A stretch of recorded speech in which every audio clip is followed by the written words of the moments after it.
Hello students, welcome to my class. In this video, we are going to discuss Hungarian method of solving an assignment problem. Assignment problem क्या होती है, इसके क्या applications है, ये आपको already पता है, you are already familiar with. यहाँ पर हम Hungarian method कैसे use करते हैं, वो elaborate करेंगे. उसकी जो complete steps हैं, वो हम यहाँ पर discuss करेंगे. किसी भी assignment problem को Hungarian method की help से solve करने के लिए क्या-क्या steps होती हैं, वो हम इस example के through discuss करेंगे. तो यहाँ पर इस तरह का जो मैट्रिक्स है किसी भी असाइनमेंट प्रॉब्लम में, उसको हम बोलते हैं कॉस्ट मैट्रिक्स. यहाँ पर लेफ्ट मोस्ट कॉलम में आपको कुछ जॉब्स होती हैं, कुछ टास्क होती हैं जिनको आपको असाइन करना होता है डिफरेंट पर्संस और रिसोर्सेज को on one to one basis. That means एक जॉब एक ही पर्सन को या इंडिविजुअल को असाइन हो, ऐसा आपको इंश्योर करना होता है. And when all the jobs are assign to all the persons, then total cost of assignment minimum हो, ऐसा आपको असाइनमेंट फाइंड करना होता है. ये असाइनमेंट प्रॉब्लम का पर्पस होता है. तो यहाँ पर ये मैट्रिक्स जो आपको दिया है, इस मैट्रिक्स में डिफरेंट जॉब्स हैं, 5 जॉब्स हैं और 5 एम्प्लॉइज हैं. On one to one basis we have to assign these jobs to these employees. तो वो हम हंगेरियन मेथड की हेल्प से कैसे करते हैं, वो हम यहाँ पर डिस्कस करते हैं. तो इसमें सबसे पहले हम इसको रिड्यूस करेंगे. We will find reduced cost matrix. और रिड्यूस करने के लिए हम एक प्रिंसिपल यूज करते हैं जो हंगेरियन मेथड में होता है. वो प्रिंसिपल ये है कि यहाँ पर अगर हम किसी भी कॉलम में से या किसी भी रो में से किसी एक कांस्टेंट को सब्ट्रैक्ट करें या ऐड करें, तो जो भी ऑप्टिमल सॉल्यूशन आएगा, that optimal solution is also an optimal solution of the original problem. That means original problem का ऑप्टिमल सॉल्यूशन और ये जो हम फाइंड करेंगे मैट्रिक्स, रिड्यूस कॉस्ट मैट्रिक्स, इसका ऑप्टिमल सॉल्यूशन दोनों हमेशा सेम होते हैं. ये हंगेरियन मेथड में प्रिंसिपल है, उस प्रिंसिपल को हम यहाँ पर यूज करने वाले हैं. तो सबसे पहले हम रिड्यूस कॉस्ट मैट्रिक्स फाइंड करते हैं रो वाइज. तो row wise reduce cost matrix find करने के लिए हम हर एक रो में से जो मिनिमम एलिमेंट है उसको चूज करते हैं और उसको बाकी सारे एलिमेंट्स में से माइनस करते हैं उस पर्टिकुलर रो. तो यहाँ पर अगर इस मैट्रिक्स में फर्स्ट रो में अगर मिनिमम एलिमेंट देखें तो वो है 5. इस 5 को हम इन सारे दूसरे एलिमेंट्स में से माइनस करेंगे इंक्लूडिंग दिस 5, तो आपको एक रिड्यूस्ड कॉस्ट मैट्रिक्स मिलेगा. तो रिड्यूस कॉस्ट मैट्रिक्स सबसे पहले हम रो वाइज करते हैं. तो row wise reduce cost matrix कैसे मिलेगा आपको, यहाँ पर आपके पास में ये जॉब्स हैं A B C D E और ये एम्प्लॉइज हैं 1 2 3 4 एंड 5. तो फर्स्ट रो में 5 इज द मिनिमम एलिमेंट. 5 को इन सब में सब्ट्रैक्ट किया तो आपको मिल जाएगा 5 0 8 10 एंड 11. देन सेकेंड रो में मिनिमम एलिमेंट क्या है 3. 3 को माइनस करेंगे सब में से तो आएगा यहाँ पर 0, then 6, then 15, then 10, then 3. Similarly third row में मिनिमम एलिमेंट 2 है, इसको सब्ट्रैक्ट करेंगे तो आएगा यहाँ पर 8 5 0 0 0. देन मिनिमम एलिमेंट यहाँ पर है 7. 7 को हम सब्ट्रैक्ट करेंगे तो आएगा 0. देन यहाँ पर आएगा 4 2 0 एंड 5. देन नेक्स्ट वाली जो रो है, लास्ट वाली रो, इसमें मिनिमम एलिमेंट है 4. 4 को सब्ट्रैक्ट करेंगे तो आएगा यहाँ पर 3. Then this is 5 6 0 and 8. तो इस तरह से हमने रो वाइज रिड्यूस कर लिया है. इसको हम बोलते हैं रो रिडक्शन. और रो रिडक्शन की हेल्प से हमने एक नया मैट्रिक्स बनाया जिसमें जीरोस हैं. जहां पर जीरोस होते हैं वहां पर हम असाइनमेंट देते हैं. अब सेम प्रोसेस हमको रिपीट करना है कॉलम वाइज. कॉलम में हम देखेंगे मिनिमम एलिमेंट क्या है और उसको हम बाकी सारे एलिमेंट्स में से माइनस करेंगे. तो फर्स्ट कॉलम में अगर हम देखें तो मिनिमम एलिमेंट 0 है, 0 का सब्ट्रैक्ट करेंगे then there is no effect. Second column में भी 0 है, 0 को हम सारे एलिमेंट्स में सब्ट्रैक्ट करेंगे, नो इफेक्ट. थर्ड कॉलम में 0 है, फोर्थ में 0 है, फिफ्थ में 0 है. इसलिए यहाँ पर कॉलम वाइज रिडक्शन की अब जरूरत नहीं है. Row wise column wise reduction का जो पर्पस होता है वो ये होता है कि हर एक रो में या हर एक कॉलम में एक 0 आ जाए, जिससे कि हम असाइनमेंट उस कॉलम में या रो में दे सके. बट यहाँ पर कॉलम वाइज रिडक्शन की जरूरत नहीं है. Row wise reduction is enough because each column contains a 0. तो कॉलम वाइज आप रिड्यूस करने जाओगे, 0 का सब्ट्रैक्ट करोगे सारे एलिमेंट्स में से, तो फिर आपको वही कॉलम मिलेगा. इसलिए यहाँ पर कॉलम रिडक्शन की जरूरत नहीं है. अब इस मैट्रिक्स में हम असाइनमेंट देते हैं यूजिंग हंगेरियन मेथड. असाइनमेंट देने के लिए हम क्या करते हैं,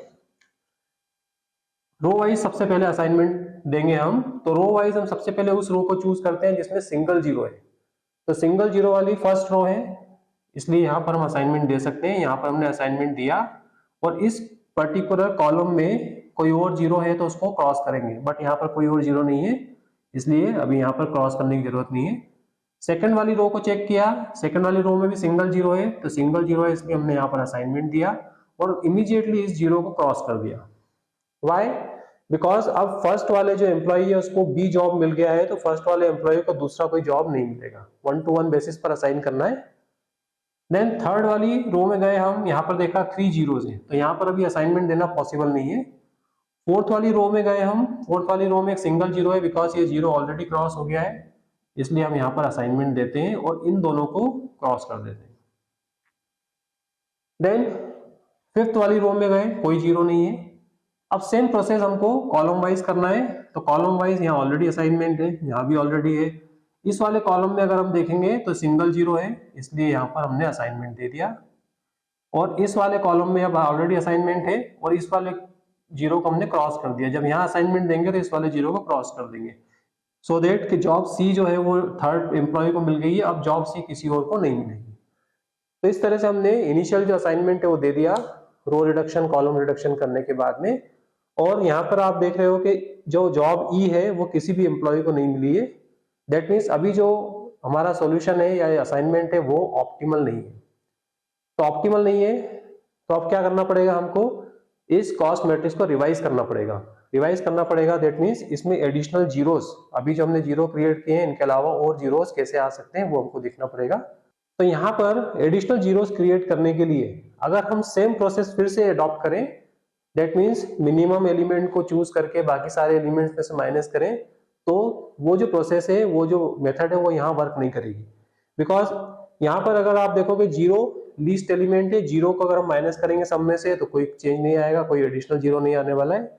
सिमिलरली सेकंड वाली रो में, थर्ड वाली रो में, किसी भी रो में अगर हम मिनिमम एलिमेंट चूज करें तो हो सकता है उस रो में जीरो मिनिमम एलिमेंट हो और उसको जब सब्ट्रैक्ट करेंगे तो रो में कोई चेंज नहीं आएगा। सिमिलरली कॉलम वाइज जाएंगे तो कॉलम वाइज में भी यही हो सकता है कि हर एक कॉलम में एक जीरो हो और जीरो को सब्ट्रैक्ट करें बाकी सारे एलिमेंट्स में से तो कोई उसमें चेंज नहीं आए। तो इसीलिए सेम प्रोसेस हम रिपीट करेंगे तो हमको कोई नया मैट्रिक्स नहीं मिलेगा।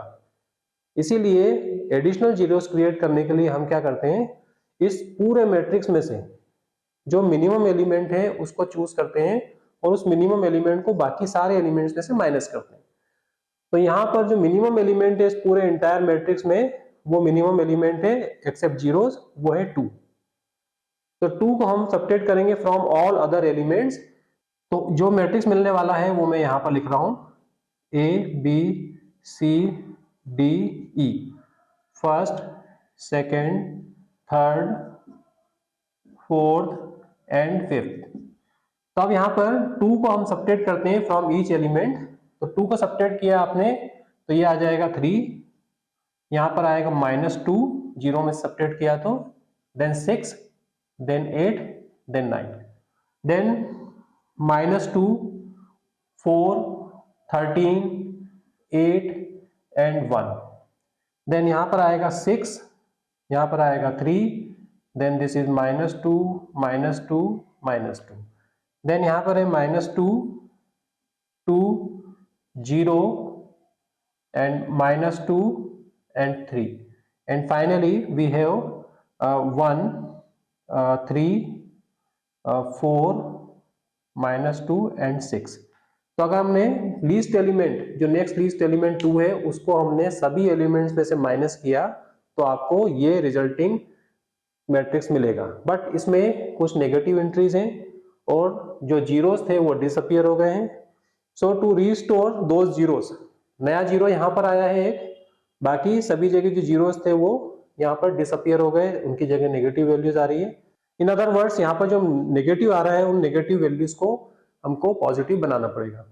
इसके लिए हम क्या करेंगे, इसके लिए हम 2 को कुछ कॉलम्स में ऐड करेंगे, कुछ रोज में ऐड करेंगे, जिससे कि ये सारी नेगेटिव वैल्यूज जो है वो डिसअपियर हो जाए और उनकी प्लेस पर जीरो आ जाए। इसके लिए हम क्या करते हैं, इसके लिए हम यहाँ पर ऐसी रोज देखते हैं सबसे पहले जिसमें maximum number of negative values हैं, उस रो में हम 2 ऐड करेंगे जिससे कि सारे नेगेटिव जो 2s हैं वो 0 हो जाए।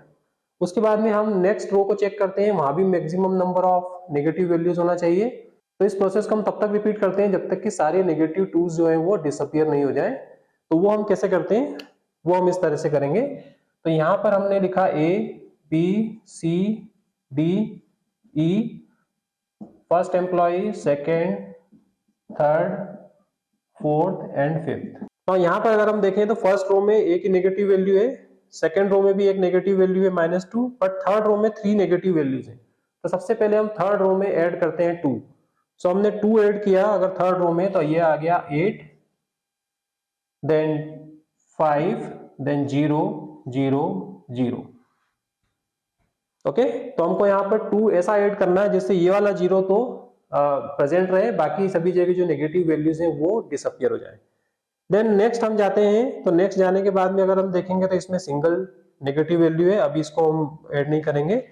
हमको कॉलम वाइज ऐड करना है या रो वाइज ऐड करना है, वो डिपेंड करेगा किस कॉलम या किस रो में maximum number of negative values हैं। तो अभी हमने फर्स्ट वाली जो रो है वो ये चूज की है because maximum number of negative values है -2 -2 -2, इसलिए हमने 2 ऐड कर दिया। अब कॉलम वाइज जाते हैं हम, तो कॉलम वाइज देखेंगे हम, तो इस वाले कॉलम में आपको मैक्सिमम नंबर ऑफ नेगेटिव है, दैट मींस यहाँ भी -2 यहाँ भी -2।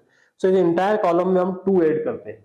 तो इस इंटायर कॉलम में जब 2 ऐड करेंगे, दैट मींस इस वाले कॉलम में 2 ऐड करेंगे तो आपको मिलेगा 5, देन दिस विल बिकम 0, और ये जो 8 है अब 10 हो जाएगा, then this is 0 and this is 3। फिर नेक्स्ट कॉलम हमने सर्च किया, ये सिंगल नेगेटिव वाला है, यहाँ पर हमने देखा ये भी सिंगल नेगेटिव वाला है, यहाँ पर आपको मिलेंगे 2 नेगेटिव, ये दोनों नेगेटिव हैं। तो इसलिए हम क्या करते हैं, यहाँ पर इसमें ऐड करेंगे 2। तो इसको फोर्थ वाले कॉलम में ऐड किया हमने 2, तो ये हो गया 10, ये भी हो गया 10। उसके बाद में ये ऑलरेडी 0 हो चुका है, तो यहाँ पर ऐड किया तो ये हो जाएगा 2, ये वाले दोनों जीरोस नेगेटिव वैल्यूज डिसअपियर हो जाएंगे। तो इस तरह से हमने इस कॉलम में 2 ऐड किया।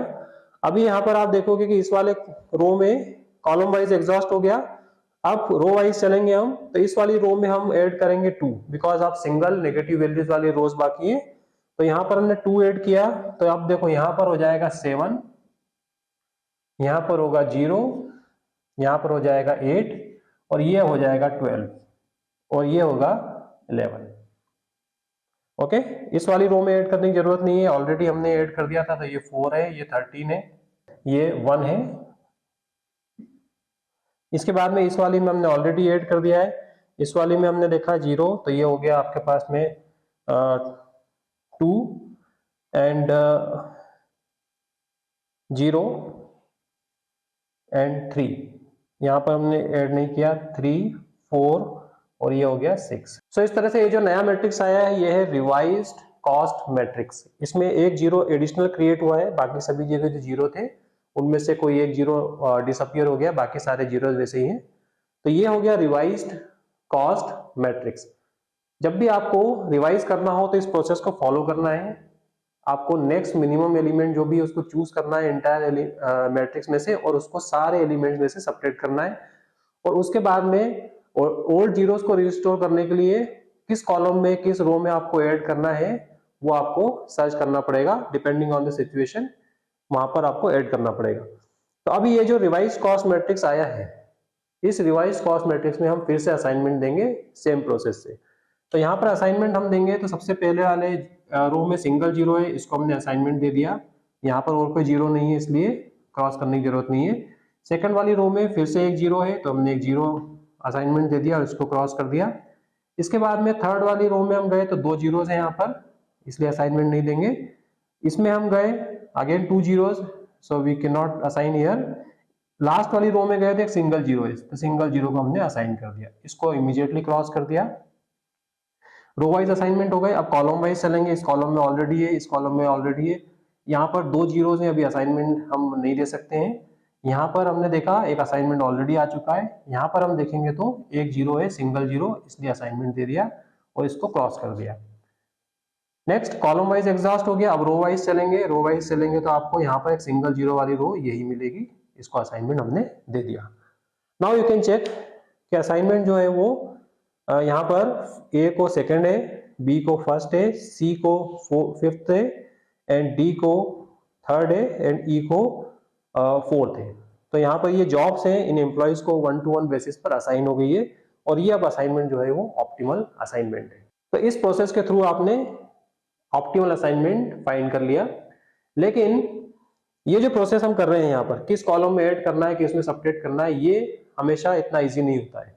इसीलिए हम हंगेरियन मेथड अगर यूज कर लें तो उस हंगेरियन मेथड से डायरेक्ट आपको ये वाला मैट्रिक्स मिलेगा।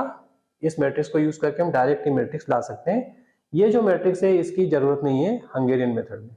वो हम कैसे करते हैं, वो हम इस तरह से करेंगे कि इस मैट्रिक्स को हम अवॉइड करना चाहते हैं। डायरेक्ट आपको ये वाला मैट्रिक्स चाहिए, अगर ये वाले मैट्रिक्स है तो आप किस तरह से प्रोसीड करोगे वो हम यहाँ पर डिस्कस करते हैं। सो डायरेक्ट आपको जो रिवाइज कॉस्ट मैट्रिक्स है वो अगर फाइंड करना है तो उसके लिए आप हंगेरियन मेथड यूज कर सकते हो। यहाँ पर हम सभी जीरोस को, या जितने भी जीरोस दिखाई दे रहे हैं, इनको मिनिमम नंबर ऑफ लाइन से कवर करते हैं यूजिंग हंगेरियन मेथड। तो वो हम कैसे करेंगे, उसको करने के लिए हम क्या करते हैं, यहाँ पर सबसे पहले ऐसी रो को चेक करते हैं या फाइंड करते हैं जिसमें कोई असाइनमेंट नहीं है, उसको हम टिक कर लेते हैं। सो हमने यहाँ पर रोज सर्च की और यहाँ पर एक सिंगल रो है जिसमें कोई असाइनमेंट नहीं है, इसको हमने टिक कर लिया। इस तरह से हमने टिक कर लिया। इसके बाद में इस रो में हम देखते हैं कि कोई जीरो है क्या, क्रॉस जीरो, तो यहाँ पर एक जीरो है क्रॉस जीरो, इसको हमने टिक कर दिया। इसके बाद में इस वाले कॉलम में सर्च करेंगे क्या यहाँ पर कोई असाइन रो है क्या जिसमें असाइनमेंट है, तो यहाँ पर इस वाले रो में असाइनमेंट है, तो इस रो को हमने टिक कर लिया। इसके बाद में इस रो को टिक करने के बाद में हमने इस रो में देखा कोई क्रॉस जीरो है क्या, तो यहाँ पर क्रॉस जीरो है, तो इस कॉलम को हमने टिक किया। इसके बाद में हमने इस कॉलम में देखा तो ये वाली रो में असाइनमेंट है, इस रो को हमने टिक कर लिया। इसके बाद में इस रो में हमने देखा कोई क्रॉस जीरो है क्या, नहीं है, तो अब ये टिक करने की जो प्रोसेस है वो कंप्लीट हो गई है। इस प्रोसेस के बाद में हम क्या करते हैं, जो अनटिक्ड रोज हैं उनको कवर करते हैं। तो अनटिक्ड रो को इस तरह से हम कवर करेंगे, और टिक्ड कॉलम्स हैं उनको कवर करेंगे हम इस तरह से लाइन से। So minimum number of lines use करके हमने सारे जीरोस को कवर कर दिया, अब कोई भी जीरो यहाँ पर रिमेनिंग नहीं है। अब इस वाले मैट्रिक्स को हम रिवाइज करेंगे और एक नया कॉस्ट मैट्रिक्स बनाएंगे। तो हमने यहाँ पर जो प्रोसेस की थी नेगेटिव वैल्यूज को रिमूव करने की या -2 को हटाने की, वो प्रोसेस आपको यहाँ नहीं करना पड़ेगी। यहाँ पर मिनिमम जो एलिमेंट है अनकवर्ड एलिमेंट वो है 2। इन सारे अनकवर्ड एलिमेंट्स में से 2 इज द मिनिमम। तो इस 2 को लेकर हम सारे अनकवर्ड एलिमेंट्स में से माइनस करेंगे और पॉइंट ऑफ इंटरसेक्शन पे उसको ऐड कर देंगे। तो यहाँ पर हमने 2 लिया और अनकवर्ड एलिमेंट्स में से माइनस करना है। तो यहाँ पर ये सारे कवर्ड एलिमेंट्स हैं बट पॉइंट ऑफ इंटरसेक्शन है, इसलिए हम यहाँ पर इसको ऐड करेंगे। तो 2 को ऐड किया तो ये हो गया 7, पॉइंट ऑफ इंटरसेक्शन है। बाकी कहीं भी हमको नहीं करना है, ये पॉइंट ऑफ इंटरसेक्शन है, तो यहाँ पर हमने 12 कर दिया। तो 2 जो हमने लिया अनकवर्ड एलिमेंट, उसको सभी अनकवर्ड एलिमेंट्स में से माइनस करना है और पॉइंट ऑफ इंटरसेक्शन पर ऐड करना है। ये हंगेरियन प्रोसेस है। तो यहाँ पर हमने ऐड किया, इस 2 को यहाँ पर ऐड किया, बाकी सारे एलिमेंट्स जो है वो एज इट इज रहेंगे। ये हो गया 11। उसके बाद में ये 0 कवर्ड एलिमेंट है बट पॉइंट ऑफ इंटरसेक्शन पे नहीं है।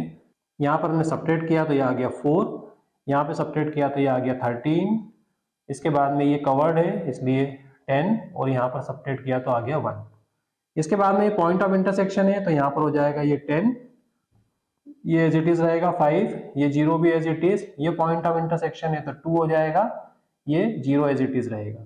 इसके बाद में ये वाला 0 कवर्ड है, फिर यहाँ पर माइनस करेंगे तो 2 आएगा, यहाँ पर माइनस करेंगे 2 तो 0 हो जाएगा, ये है 0 और ये है 3।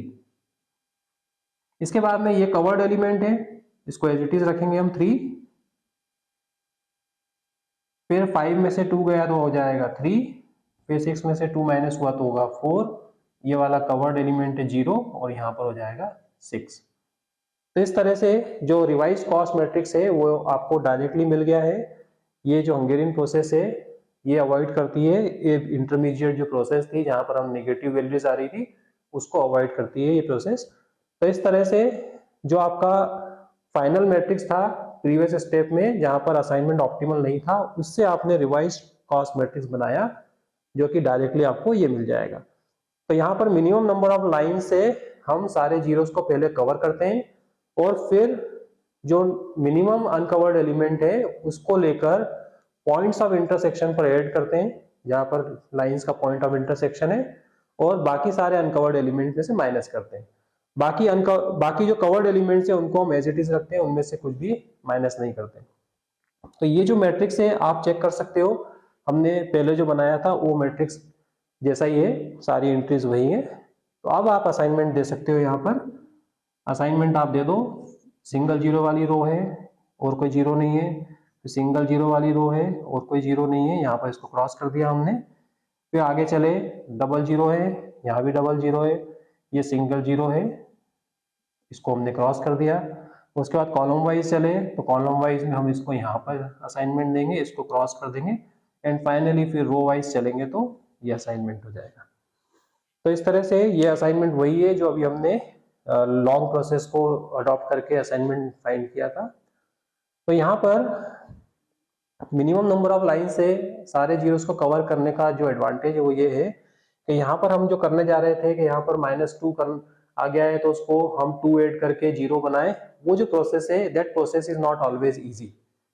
उस प्रोसेस को बाईपास करके ये जो प्रोसेस है ये अगर हम अडॉप्ट करते हैं तो हमको डायरेक्टली ये मैट्रिक्स मिलेगा without going into these matrices, ये जो दो हमने बनाए थे। तो इस प्रोसेस से आपको एडिशनल जीरोस जो है वो मिलेंगे, और फिर आपका जो असाइनमेंट है अगर आप दोगे तो हो सकता है कि वो ऑप्टिमल हो। अगर ऑप्टिमल नहीं है तो फिर से हम यही प्रोसेस लगाएंगे। इस प्रोसेस में हम सबसे पहले क्या करते हैं, जो अनअसाइंड रो है उसको टिक करते हैं। उस अनअसाइंड रो में हम देखते हैं कि कोई जीरो है क्या, क्रॉस जीरो, उसको टिक करेंगे कॉलम को, और उस कॉलम के अंदर हम देखते हैं कि कोई असाइंड जीरो है क्या या असाइनमेंट वाली रो है क्या, उस रो को टिक करते हैं। तो जब भी हम रो को टिक करेंगे उसमें हम क्रॉस्ड जीरो वाला देखेंगे कोई कॉलम है क्या, और जब भी हम कॉलम को टिक करेंगे उस कॉलम के अंदर हम देखेंगे कि असाइन रो है या नहीं। इस तरह से टिक वाली जो प्रोसेस है वो हम कंप्लीट करने के बाद में अनटिक्ड रोज पर लाइन ड्रॉ करते हैं और टिक्ड कॉलम पर हम लाइन ड्रॉ करते हैं। तो टिक्ड कॉलम एंड अनटिक्ड रोज जब हम लाइन ड्रॉ करते हैं तो सारे जीरोस कवर्ड हो जाते हैं, और फिर हम मिनिमम एलिमेंट को लेकर माइनस करेंगे सारे अनकवर्ड एलिमेंट्स में से और पॉइंट ऑफ इंटरसेक्शन पे उसको ऐड करेंगे। So this is the Hungarian method. Hungarian method से हम डायरेक्ट शॉर्टकट के थ्रू इस मैट्रिक्स पर आ सकते हैं। तो यहाँ पर जो ऑप्टिमल असाइनमेंट है वो दोनों ही केस में क्या आया, जॉब ए सेकंड एम्प्लॉय को गई है, जॉब बी फर्स्ट एम्प्लॉय को, जॉब सी फिफ्थ एम्प्लॉय को, जॉब डी थर्ड एम्प्लॉय को, जॉब ई फोर्थ एम्प्लॉय को। और इस तरह से जो असाइनमेंट कॉस्ट है वो क्या हो जाएगी, मिनिमम असाइनमेंट कॉस्ट। अगर ए को अगर हम देखें तो ये सेकंड एम्प्लॉय को गई है और सेकंड एम्प्लॉय की जो कॉस्ट थी वो थी 5। सिमिलरली जॉब बी जो है वो कहां पर गई है, फर्स्ट एम्प्लॉय को गई है और फर्स्ट एम्प्लॉय के लिए जो कॉस्ट थी वो थी 3। सी है वो किसको गई है, सी लास्ट वाले एम्प्लॉय को गई है फिफ्थ एम्प्लॉय को, तो फिफ्थ एम्प्लॉय को गई है ये और इसका कॉस्ट ऑफ असाइनमेंट था 2। डी वो गई है थर्ड एम्प्लॉय को, थर्ड एम्प्लॉय का जो कॉस्ट ऑफ असाइनमेंट था वो था 9। एंड ई वो गया है इसको फोर्थ एम्प्लॉय को और उसका जो कॉस्ट ऑफ असाइनमेंट था वो था 4। इन सबको अगर हम ऐड करें तो टोटल जो मिलेगा आपको असाइनमेंट कॉस्ट वो मिलेगा 8 to 10, 19 एंड 23। तो ये 23 रुपीज या 23 जिस भी यूनिट में दिया होगा वो मिनिमम कॉस्ट ऑफ असाइनमेंट है।